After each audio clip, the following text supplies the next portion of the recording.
Hi Libra, welcome po sa ating channel. Ito ang inyong Daily Gabay Tarot reading for December 11, 2024. Please be reminded kung naka-resonate kayo, comment down. Kung hindi kayo naka-resonate, ibigay niyo po sa iba kasi channel reading po ito. This is for you Libra ngayong December 11, 2024.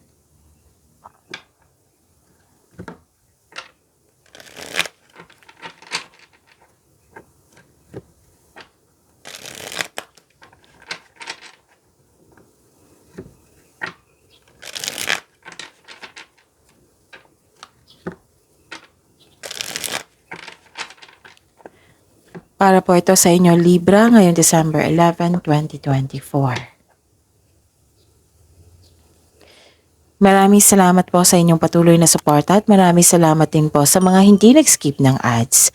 Gamitin ang reading na ito bilang gabay lamang sa mga hindi pa nag-subscribe, subscribe na po kayo at click bell notification para malaman nyo na may bago tayong video.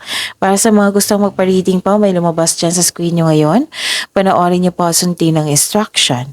Calling the attention sa mga suki ko dito na Libra, open na po inyong Monthly Gabay Tarot reading for December 2024. May 6 months from now reading tayo at love life reading po. So message me Libra for schedule. Maraming salamat po. Spirits Guide, mga ganap po ngayong December 11, 2024 para po kay Libra. I need 3 cards po.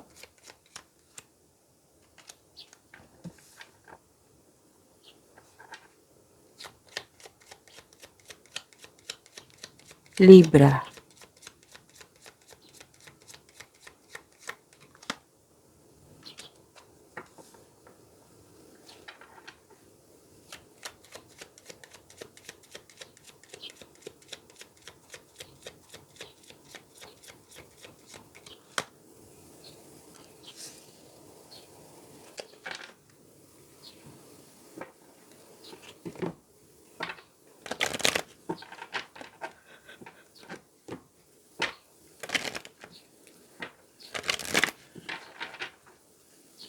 Spirits Guide, mga mensahe po para kay Libra ngayong December 11, 2024. I need 2 cards po.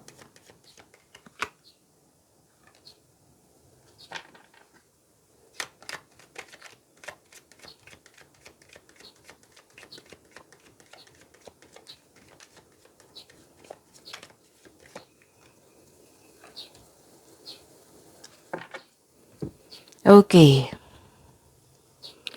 Libra. Ngayong December 11, 2024. Okay. Nakikita ko dito na may hope and healing, personal growth. Nakikita ko rin dito na may clarity. Pwedeng nagsaliksik kayo ngayon.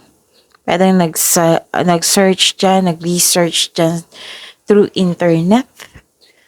Nakikita ko rin dito na may fame and awards. Pero mas nakikita ko dito yung hope and healing, personal growth. Marami kayong ideas na naiisip na, bibigyan nyo ng aksyon and naka-receive kayo ng blessings. Okay? So, may transformation. May transformation. Pwedeng may end of contract dito or tumiwalag kasi isang grupo. May closure. May hardship. Pero tinulungan mo yung sarili mo, nagkaroon ng letting go at nagkaroon ng transformation.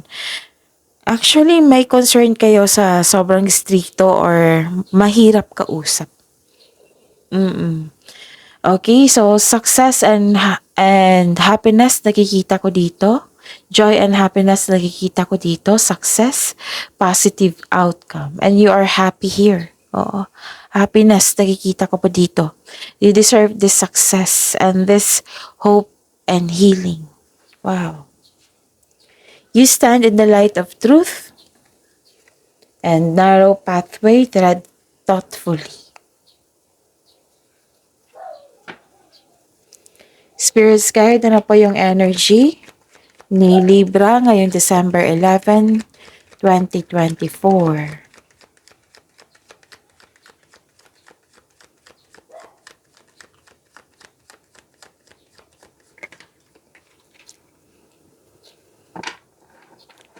And the clarification of this card po.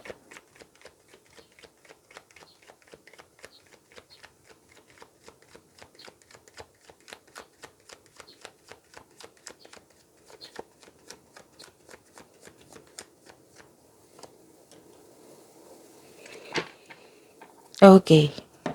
Remember, Libra, at the end of the day, alam mo na ikaw lang taong may kakayahan at responsable na gumawa ng sarili mong katotohanan at kinabukasan. So, ano yung energy mo, Libra?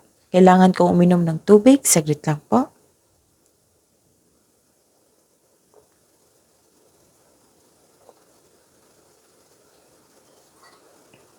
Okay. Alagaan niyo po daw yung sarili niyo, Libra. Mm-mm.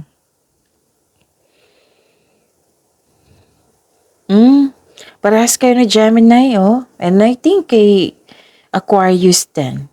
After nitong reading kay Aquarius. So, sa mga cross-watcher dyan. Napansin ko rin kay Libra dito na nawalan ng gana or lack of inspiration, lack of concentration. Napanghinaan ka ng loob dito eh. Alagaan niyo po daw yung sarili niyo.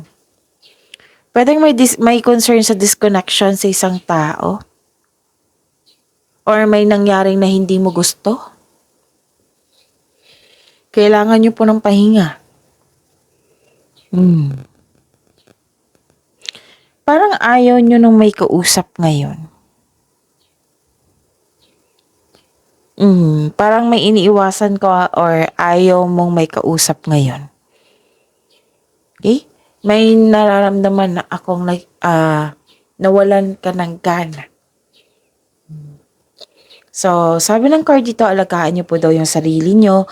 Huwag po daw kayong magpabaya. Okay? And nakita ko rin dito na may concern kayo sa isang tao na hindi marunong magbigay halaga. Nakikita ko dito sa oracle card nyo at sa tarot card nyo na may taong yung hindi madaling kausap. Pwedeng concern mo na hindi siya marunong magbigay halaga. Nag-aabuso siya sa kanyang power. Or it might be toxic ito na tao. So, kailangan yung umiwas sa taong ito. Okay? And don't worry, kasi sa mga pangyayaring ito, may binigay na blessing sa inyo, which is hope and healing. Kung you felt trapped, may bibigay na ideas dito ang universe para makamove forward na kayo. You have to help yourself po, Libra, lalo na sa pag-aalaga sa inyong sarili. Mukhang naapektuhan kayo sa toxicity ng isang tao or may nangyari na hindi mo gusto. At ngayon, nararamdaman ko kasi, kanina pa to kay Gemini, na nawalan kayo ng gana, lack of inspiration, lack of concentration, na out of focus kayo. Okay? So, yon. Spirits Guide, career and money po ni Libra ngayong December 11, 2024.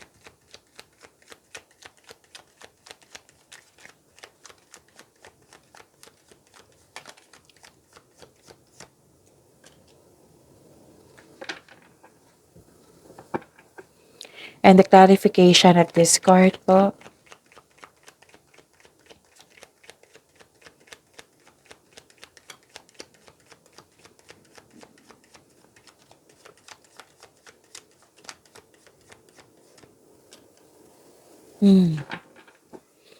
Sa career and money niyo po, Libra. Nakikita ko dito na nagkaroon ng habaan ang pasensya.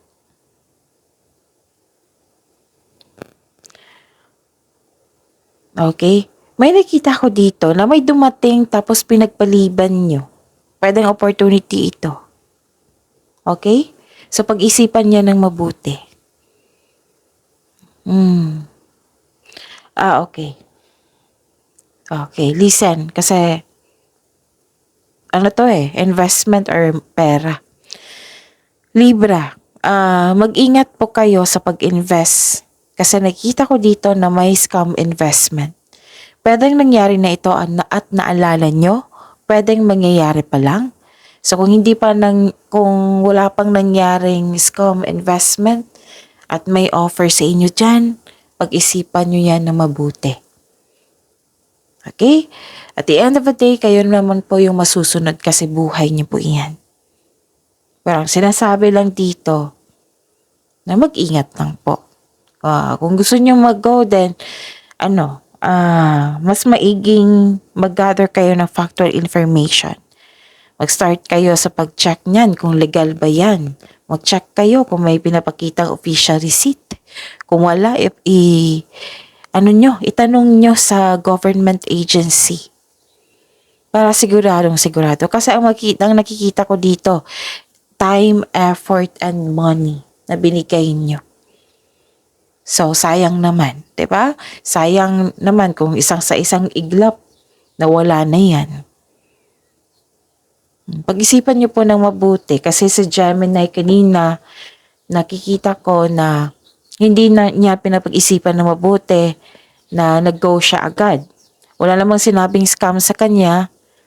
Oo, basta nag-go siya at pinagsisihan niya. Kayo, pwedeng nangyari na ito, pwedeng naalala mo or mangyayari pa lang. Kung walang nangyari, okay, na may offer sa inyo na investment, pag-isipan niya ng mabuti. Para siguro.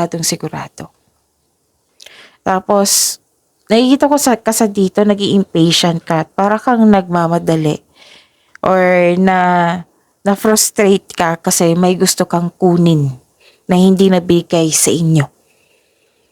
Pwede din na-frustrate ka kasi nagdesisyon ka kaagad kasi maganda yung offer. Yun nga, yung paalala ng card dito, kahit ano pa yan, bagay ba yan, opportunity ba yan. So, yun. Paisipan ng mabuti. Okay?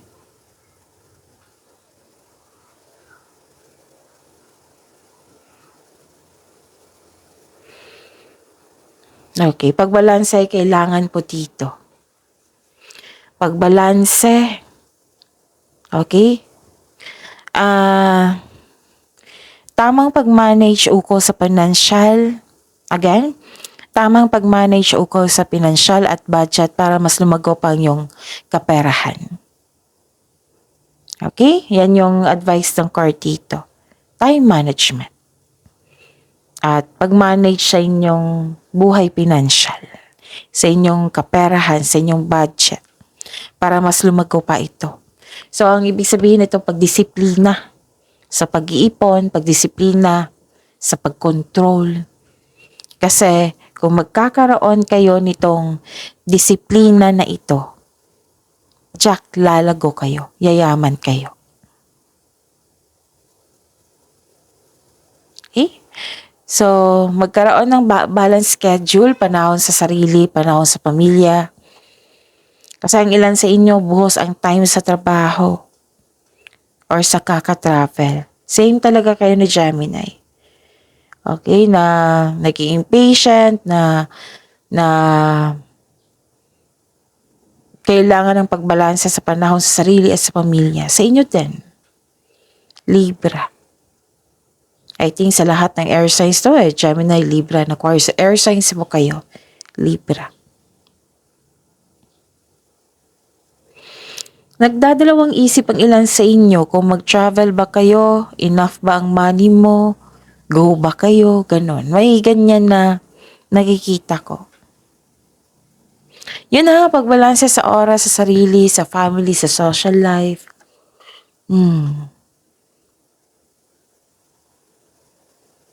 Okay? Yun. Ano to pagiging responsable. Yan yung nakikita ko, na kailangan na kailangan. Kasi kung magkakaroon ka niyan, uunlad po kayo. Libra. Spirit Sky, Love Life, Self-Love, Partnership, and Romance ni Libra ngayong December 11, 2024.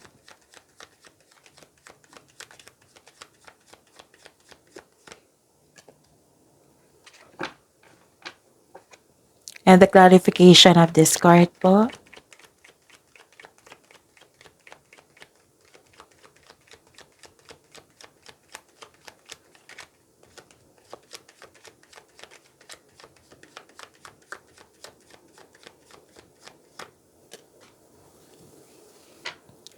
Maraming salamat po sa patuloy na tiwala at suporta sa ating channel.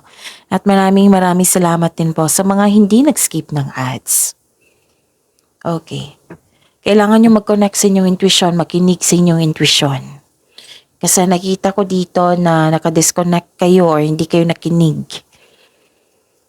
Yung refusal to look within. Ganon.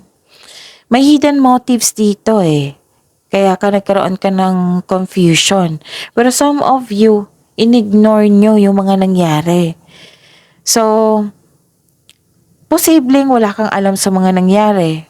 Or may alam kayo, pero iniiwasan nyo to. So, ang sabi ng card dito, bigyan nyo po daw ng atensyon at bigyan nyo po daw ng solusyon. Stop overthinking po, Libra. Kanina ko pa to napansin sa pagbalasa ko pa lang. Paras kayo na Gemini. Ayun, Libra, stop overthinking kasi madadrain yung energy nyo yan. Madadrain talaga. Hindi yan nakakabuti sa inyo. Kahit overanalyzing yan, so stop. Instead na magkaroon ka ng tiwala sa inyong sarili, nagre-rely ka sa guidance sa opinion ng iba. And overthinking can steal your energy. Overthinking can steal your happiness and opportunities. You have to stop overthinking, Libra. Tulungan niyo po yung sarili niyo. So, how to stop overthinking? Yung time for reflection. Yung mindfulness skills, yan, nakatulong yan sila. Sa pagbigay din ng solusyon, makatulong din yan sa pag-stop ng overthinking nyo. Okay? Again, you should stop overthinking kasi hindi yan nakakabuti sa inyo. Makinig po kayo sa inyong intuition, okay?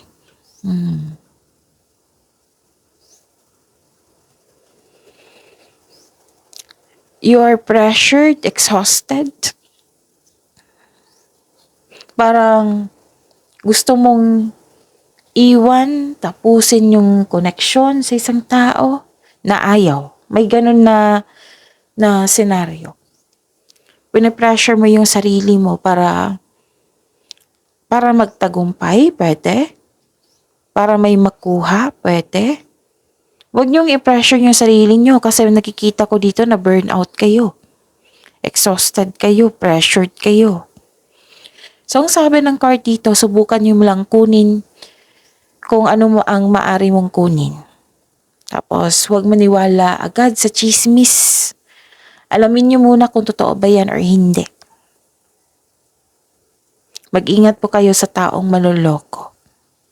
Dalawang card na nagsabi dito na mag-connect kayo sa inyong intuition kasi may nangyari na hindi mo alam or iniiwasan nyo. So, dalawang card na nagsabi dito na pay attention. Makinig sa inyong intuition, lalo na't may manloloko dito.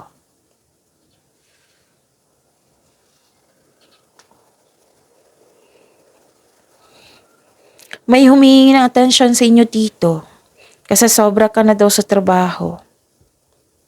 Pwedeng kayo ang may concern nito na humingi kayo ng attention sa isang tao na hindi niya na maibigay kasi ang rason niya, busy siya sa pag-aaral or busy sa trabaho. Okay? So, yun. Pagyamanin niyo po yung blessings sa binigay sa inyo dito, Libra.